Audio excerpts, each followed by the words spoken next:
আসসালামু আলাইকুম এভরিওয়ান। গণিতের পথ ইউটিউবে আপনাদেরকে স্বাগতম 2026। চলো, আমি আপনাদের মাঝে একটি গুরুত্বপূর্ণ প্রশ্ন নিয়ে হাজির হয়েছি। এই প্রশ্নটা অনেক বোর্ড কোশ্চেনে আসছে এবং এই টাইপ দিয়ে 3টা অঙ্ক করাবো। 3টাই অনেক গুরুত্বপূর্ণ এবং অনেক অনেক বোর্ড কোশ্চেনে এসেছে। যা এই টাইপটা একটু যদি মনোযোগ দিয়ে খেয়াল করো, তো পরবর্তী টাইপগুলো অনেক সহজেই পেরে যাবা। তো চলো, আমরা কথা না বাড়িয়ে ভিডিও শুরু করা যাক। আচ্ছা ভাইয়া, আপনাদেরকে আমি একটা কথা বলেছিলাম যে যদি রূপান্তরিত সমীকরণ বলে, আহ, এই রূপান্তরিত সমীকরণের জন্য আমি আপনাদেরকে শিখেছিলাম যে x1 cos theta minus y1 sin theta, আবার sin থিটা, আবার y ইকুয়াল টু শিখেছিলাম যে x1 sin theta plus y1 cos theta. আমি এই এই সূত্র দুইটা শিখেছিলাম যে রূপান্তরিত সমীকরণের ক্ষেত্রে এই সূত্র দুইটা লাগেই। ঠিক আছে। তারপরেও তারপরে আমি আর আবার হচ্ছে আগামী যেগুলো লেকচারে বলেছিলাম যে থিটা ইকুয়াল টু হচ্ছে ট্যান ইনভার্স ধরো -1/2 এরকম দেয়া থাকে, বা থিটা ইকুয়াল টু কোণ দেয়া থাকে 45 ডিগ্রি। যদি এরকম থাকে তাহলে রূপান্তরিত সমীকরণের জন্য আমরা এই সূত্রগুলো ইউজ করেছিলাম। কিন্তু রূপান্তরিত সমীকরণ ক্ষেত্রে এবার আমরা ব্যতিক্রম কিছু ইউজ করব, যে যা হচ্ছে ধরো ধরেন যে a1 x² plus 2h xy plus b1 y² plus c equal to 0। এরকম কিছু সমীকরণ দিয়েও রূপান্তরিত সমীকরণ নির্ণয় করা যায়।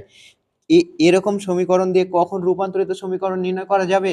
যখন আমাদেরকে এই যে এই এই যে tan theta equal to tan inverse -1/2 এবং থিটা ইকুয়াল টু 45 ডিগ্রি, এই কোণগুলো আমাকে উল্লেখ করে দিবে না। এবং এছাড়াও উল্লেখ করে দিবে না আমাকে কোনো বিন্দু, যেমন 1, ধরেন যে -1,-1,2 বিন্দুতে, যে আমরা হচ্ছে এর আগে লেকচারে গুলোতে দেখেছিলাম যে একটা বিন্দু বলেছিল -1, 2, ধরেন যে এক্স অথবা ওয়াই, বা মূল বিন্দু বলেছিল 0, 0, এই বিন্দুগুলো আমাদেরকে বলে দিবে না। সো এই সূত্রটা দিয়া কিভাবে যে অঙ্কগুলো করা যায় তা আমরা দেখব। চলো, কথা না বাড়িয়ে আমরা মূল প্রমাণে চলে যাই। ঠিক আছে। এখানে দেখো যে আমার প্রশ্নটা বলেছে যে 19x² plus 5xy plus 7y² minus 13 equal to হচ্ছে 0 সমীকরণ হতে xy পদ অপসারণ করে রূপান্তরিত সমীকরণ নির্ণয় করো। তো রূপান্তরিত সমীকরণ নির্ণয় করার ক্ষেত্রে এখানে দেখো আমি যেগুলো বললাম, যে এখানে কোনো বিন্দু উল্লেখ করিনি, কোনো কোণ উল্লেখ করে নাই, এবং হচ্ছে কোনো ডিগ্রি মানে 45 ডিগ্রি, থিটা সমান 45 ডিগ্রি, এটা উল্লেখ করে নাই। তো আমরা এই প্রমাণটা কিভাবে করব? এই টাইপটা অনেক গুরুত্বপূর্ণ। এই টাইপ দিয়ে 3টা বোর্ড, সম্ভবত বোর্ড কোশ্চেন করাবো।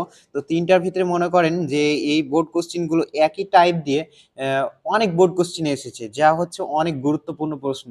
তো মনোযোগ দিয়ে দেখো যে প্রদত্ত সমীকরণ, তাহলে আমরা ধরে নেব যে প্রদত্ত সমীকরণ সমাধান। প্রদত্ত সমীকরণ প্রদত্ত প্রদত্ত সমীকরণ, এই সমীকরণটাকে আমরা 1 নাম্বার সমীকরণ ধরে নিব। 19x² plus 5xy plus 7y² minus 13 equal to হচ্ছে 0। এটা হচ্ছে 1 নাম্বার সমীকরণ। এটাকে আমরা হচ্ছে 1 নাম্বার সমীকরণ, 1 নাম্বার সমীকরণকে 1 নং সমীকরণ 1 নং সমীকরণকে আমরা কার সাথে তুলনা করব? এর আগে বললাম যে একটু খেয়াল করলে বুঝতে পারবা যে আমরা এই সমীকরণের সাথে তুলনা করব। এই যে ax² plus 2hxy plus by² plus c equal to 0 সমীকরণের সাথে তুলনা করব এই রূপান্তরিত সমীকরণ নির্ণয় করার ক্ষেত্রে। কেন তুলনা করব? কারণ এখানে আমাদের কোনো থিটা দেয় নেই, প্লাস হচ্ছে কোনো বিন্দু দেয় নাই, কোনো কোণ দেয় নাই, বা বলে দেয় না যে আমাদের কোণ, এখানে বলেছি এক্স ওয়াই পদ অপসারণ করতে। সেজন্য আমরা হচ্ছে এই সমীকরণের সাথে কি তুলনা করব।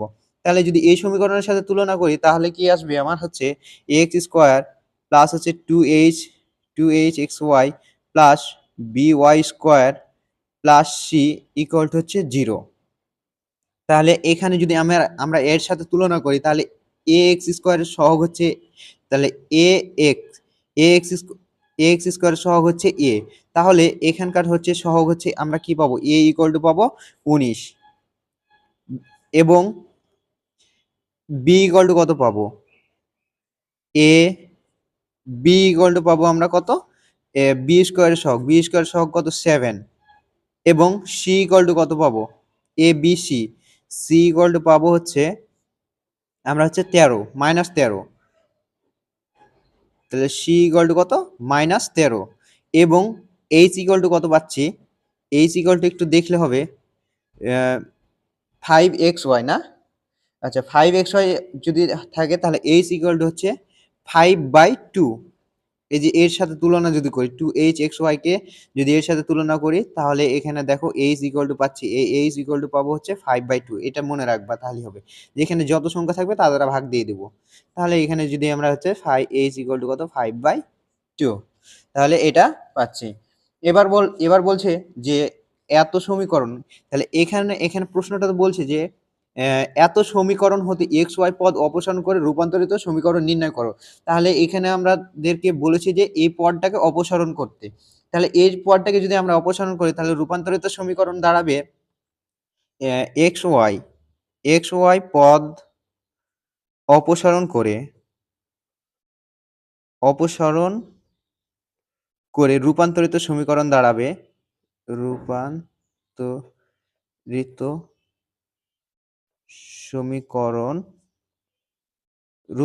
সমীকরণ হবে। তাহলে এক্স ওয়াই পদটাকে যদি আমরা অপসারণ করি তাহলে রূপান্তরিত সমীকরণ হবে কি, এই যে এই সমীকরণের সাথে তুলনা করেছি শুধু এক্স ওয়াই পদ করে রূপান্তরিত সমীকরণ হবে a on x square plus b on y square equal to হচ্ছে 13 কেন 13 হলো, কারণ এই সিটা যদি এ পাশে থাকে তাহলে প্লাসে থাকে, যদি ও পারে পাঠিয়ে দিই তাহলে কি হয়ে যায় -c।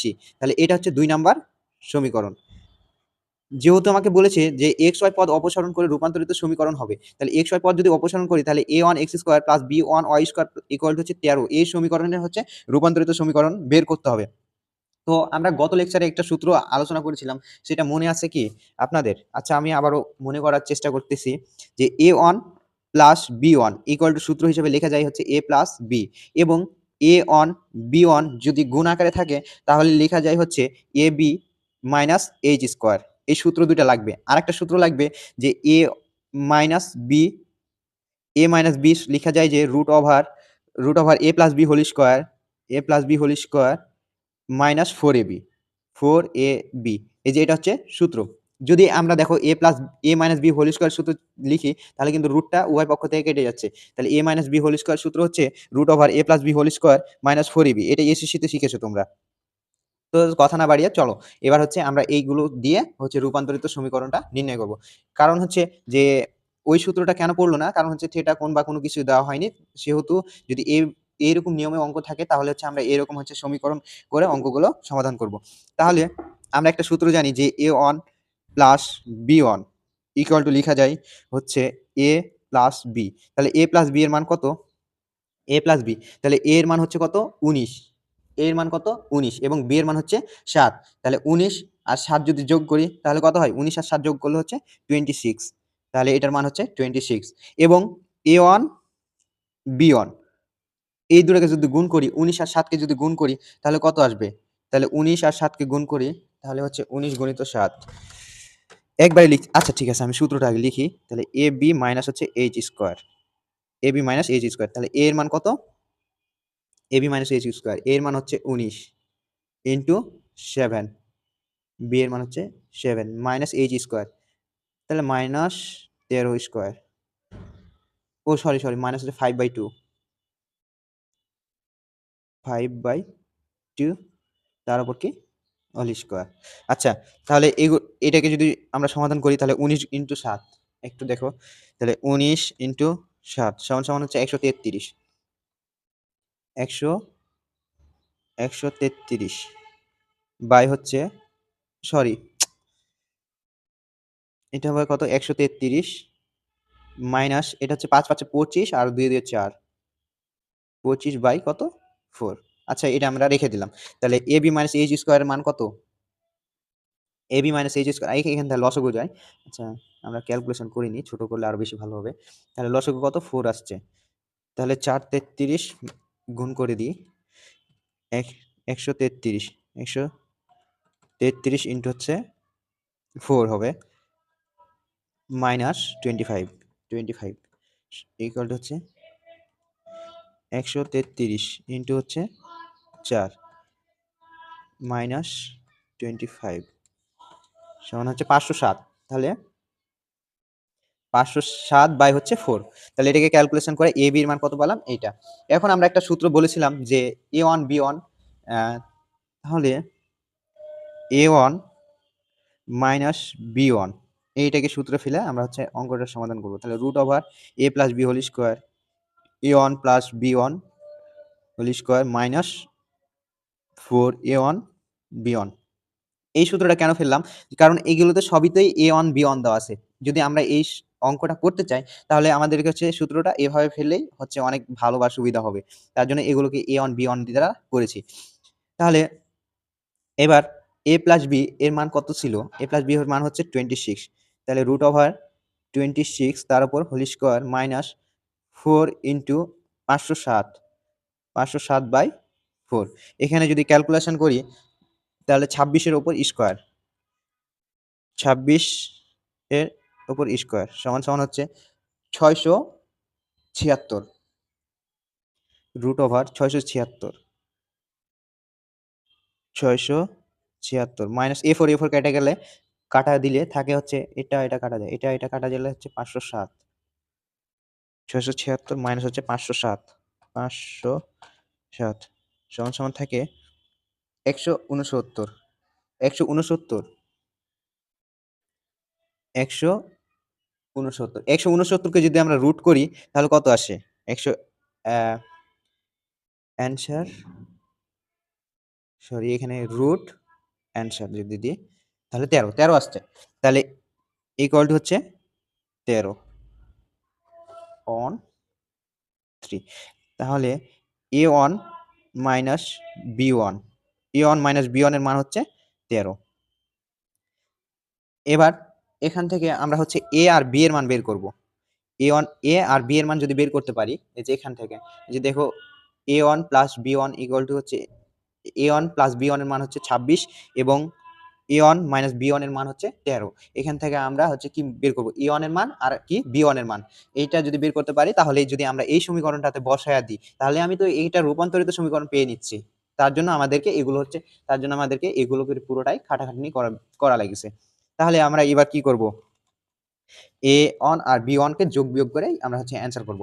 তাহলে এখন লিখব যে a1 plus b1 equal to হচ্ছে 26 আবার a1 minus b1 equal to হচ্ছে 13। এখানে যদি যোগ করি তাহলে এটা কাটা যাচ্ছে, তাহলে থাকছে হচ্ছে 2a1 অতএব অতএব দিয়ে করতে হবে 2a1 ইকুয়াল টু হচ্ছে 13 যোগ হচ্ছে 26 13 যোগ 26 সমান সমান হচ্ছে 39 39 বাই হচ্ছে 2 তাহলে হচ্ছে 39 39। তাহলে a1 ইকুয়াল টু দাঁড়াচ্ছে 39 বাই হচ্ছে 2। এবার b1 বের করব। তাহলে a plus b equal to হচ্ছে 26 আবার a minus a1 b1 equal to হচ্ছে দাঁড়াচ্ছে 13। যদি আমরা এবার হচ্ছে বিয়োগ করি তাহলে বিয়োগ করলে প্লাস মাইনাস থাকলে প্লাস হয়ে যায়, প্লাস প্লাস থাকলে মাইনাস হয়ে যাবে। এটা প্লাস ছিল মাইনাস হয়ে যাবে, সরি এখানে 13 ছিল। এখন হচ্ছে দেখো এইটা কাটা যাচ্ছে 2b ইকুয়াল টু দাঁড়াচ্ছে হচ্ছে 26 মাইনাস হচ্ছে 13 26 মাইনাস 13 সমান হচ্ছে 13 দাঁড়াচ্ছে 13। তাহলে বি ইকুয়াল টু হচ্ছে b1 ইকুয়াল টু হচ্ছে 13/2। এবার হচ্ছে a1 এবং b1 এর মান হচ্ছে 2 নাম্বার সমীকরণে বসায় পাই। এই যে এই সমীকরণটা 2 ধরছিলাম এই জায়গায় মানটা বসাবো। তাহলে a1 ও b1 এর মান এর মান 2 নং সমীকরণে বসায় পাই। 2 নং সমীকরণ এ বসিয়ে পাই। তাহলে a1 b1 এর মান, আচ্ছা 2 নম্বর সমীকরণটা লিখি। a1 x square plus b1 y square equal to হচ্ছে 13 প্লাস c ছিল, c এর মানটাকে বসায় যদি এপারে করি তাহলে হচ্ছে 13 হয়ে যায়। এটা তোমরা অবশ্যই বুঝতে পেরেছো। এবার হচ্ছে মানগুলো বসিয়ে দেব।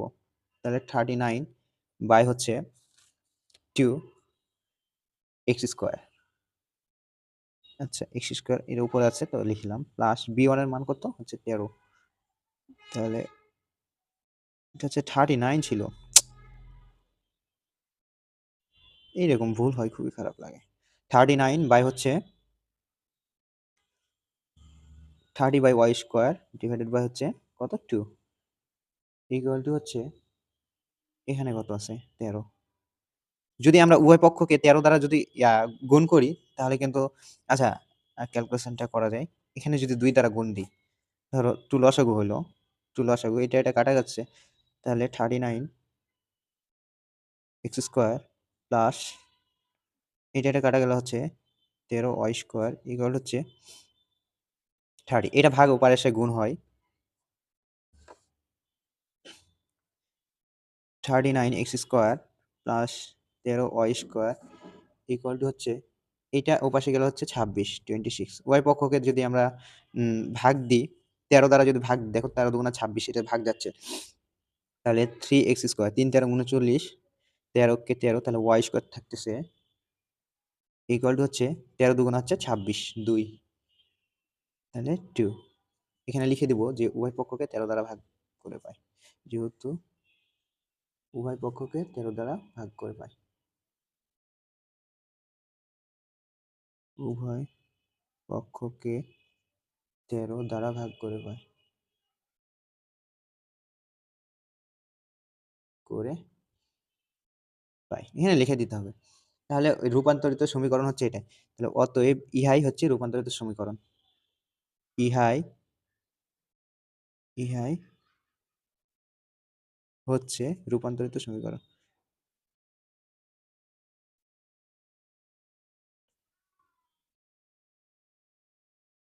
ইহাই হচ্ছে রূপান্তরিত সমীকরণ। আমার হচ্ছে পড়াতে যদি কোনো ভুল হয়ে থাকে তাহলে আমাকে প্লিজ ক্ষমা করে দেবেন, এবং হচ্ছে যদি পড়ায় কোনো ভুল পাও তাহলে আমাদেরকে অবশ্যই কমেন্টে জানাবে যে এই জায়গাটা ভাইয়া এই জায়গাটা আপনার ভুল হয়েছে, আপনি সংশোধন করে নেন প্লিজ। আচ্ছা ঠিক আছে, তোমরা আমাকে একটু সাপোর্ট করো তাহলে আরো বেশি ভালো লাগবে। অনেক কষ্ট করে ভিডিও বানাই, আপনাদের যদি আমি সাপোর্ট পাই তাহলে আমি এরকম আরো অনেক ভিডিও দিব। আল্লাহ হাফেজ।